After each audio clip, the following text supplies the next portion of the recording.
It is time to stop procrastinating and just do it. My cheeks are the same color as my hat and my shirt. My skin is just really thoughtful and really wants to be included in things and likes me to coordinate more and match more. So it's just being really nice to me now, which we love that. I'm here to tell you about the 6 books that I'm going to be reading in the next 6 days. So it is currently 2:30 a.m. on the 24th of March, and I have to give in ratings for these books by the 30th for the BOOKTUBE Prize 2023. So I'm judging this round, and I have not started any of these books, but I'm telling you right now I will finish them because I have worked down my whole Fiverr jobs to-do list down to one very short job I have to do. So I have the time now, and that's what I'm going to be spending all of my time doing. So I'm not allowed to tell you what I think of them until everything's actually being judged, which is good because I haven't read any of these yet. So let's get started. Now, the first one I'm going to tell you about is the first one I'm going to read because it's the first one that I bought, and that I think it may also be the one I'm most interested in. That's probably why I bought it in the first place, and it is called Our Wives Under the Sea by Julia Armfield. So I shall read you what this book is about. When Leah finally returns after a deep-sea mission that ended in catastrophe, her wife Miri knows that something is wrong. Whatever happened in that vessel stranded on the ocean floor, Leah has carried part of it with her, onto dry land and into their home. As Miri searches for answers to her wife's altered state, she must face the possibility that the woman she loves is slipping from her grasp. Now, there's a lot of things I like about that, but I think I get the vibe. I may have read somewhere, or maybe I'm just hoping that there are some like horror-ish vibes to it, something dark going on. But as I always say, there's horror in everything, and you could definitely argue that there's horror in a lot of these books, some type of everyday horror that we all have to go through. So I'm excited to get into that one first. The next up is Young Mungo by Douglas Stewart, and this one is set in Scotland. I've been reading a lot of stuff about Scotland recently, from stuff on Fiverr, and I've really started to realise I'd never looked into Scottish Gaelic before, but it is so similar to Irish, it always catches me off. I'll be reading something and I'll think, oh, they put Irish in here, and it's not, it's totally Scottish, but they're very, very similar, which is rather interesting. So this one is Born Under Different Stars, Protestant Mungo and Catholic James. Is his first name Mungo?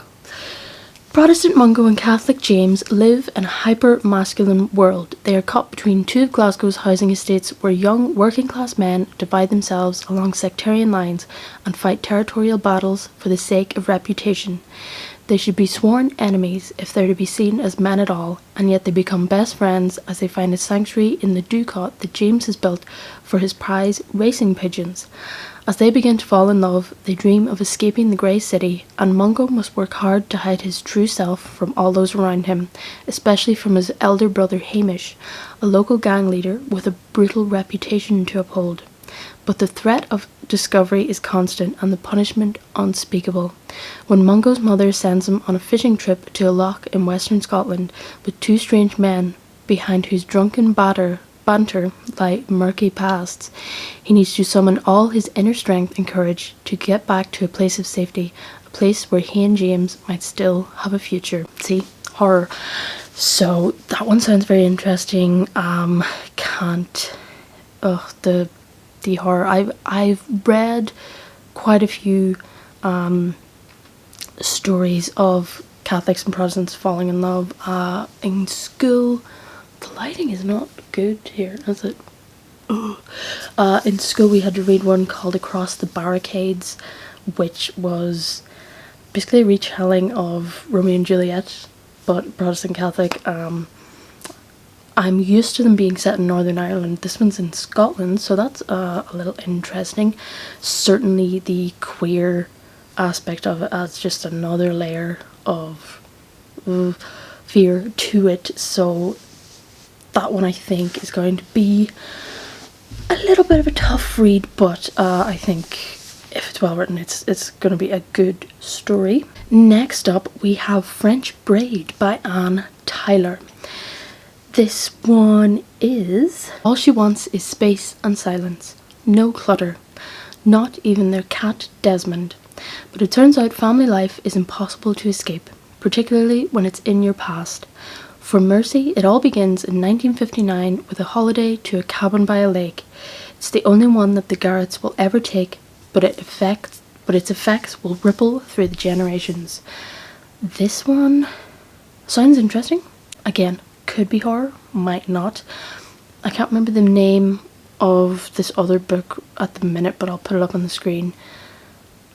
Oh, was it like Moth Dust or something? I thought it was just going to be a straightforward like literary novel, but then it had this twist in it and I was like, what the hell? And it's similar to this. It's about a couple, a woman in particular looking back on how her husband and her got together and their family life now and stuff, and the sort of dark past.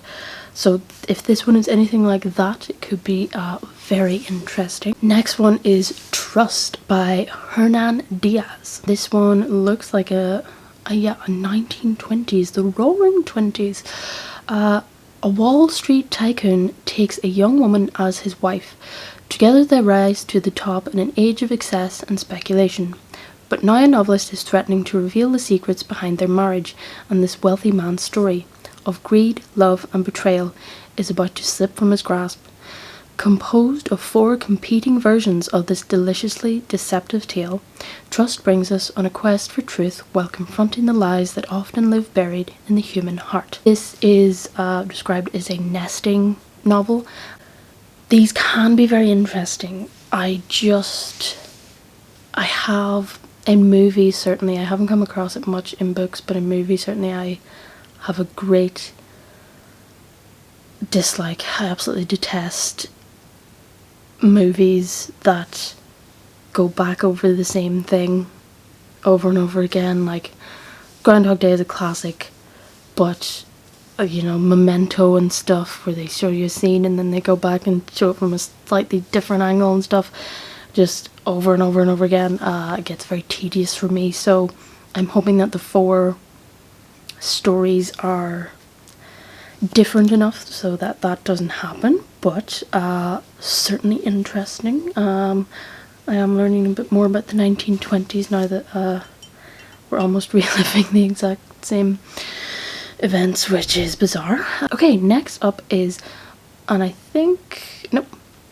next up, the penultimate one is Blank Pages and Other Stories by Bernard McClafferty, and this is a short story collection. So Blank Pages is a collection of 12 extraordinary new tales that show the emotional range of a master. Blackthorns, for instance, tells of a poor, out-of-work Catholic man who falls gravely ill in the sectarian Northern Ireland of 1942, but is brought back from the brink by an unlikely saviour. A Protestant, probably. The most recently written story here is the harrowing but transcendent The End of Days, which imagines the last moments in the life of painter Egon Schiele watching his wife die of Spanish flu, the world's worst pandemic until now. Horror. Everyday horror. It's everywhere. Yeah, it's gonna be a toughie to read, but yeah, I love to read some more literary short stories. Next up, and the last one, yes, the last one is a sci-fi novel. So I love the range in this. It wasn't all just the same novels. These are all quite different, I think. Is Sea of Tranquility by Emily St. John Mandel. This one is lives separated by time and space have collided, and an exiled Englishman, a writer trapped far from home, and a girl destined to die too young have each glimpsed a world that is not their own. Travelling through the centuries between colonies on the moon and an ever-changing Earth, together their lives will solve a mystery that will make you question everything you thought you knew to be true. So this one apparently might have some time travel and whatnot in it, as it is a sci-fi. So that one is also very interesting to me. I don't read enough sci-fi, I really don't, and I have some on my shelves that I just haven't gotten to, so I will be happy to get into that one. If all of these are as good as they are reported to be, it's going to be tough to label them 1 to 6, but I shall do my best. So those are the 6 books I'm going to be reading.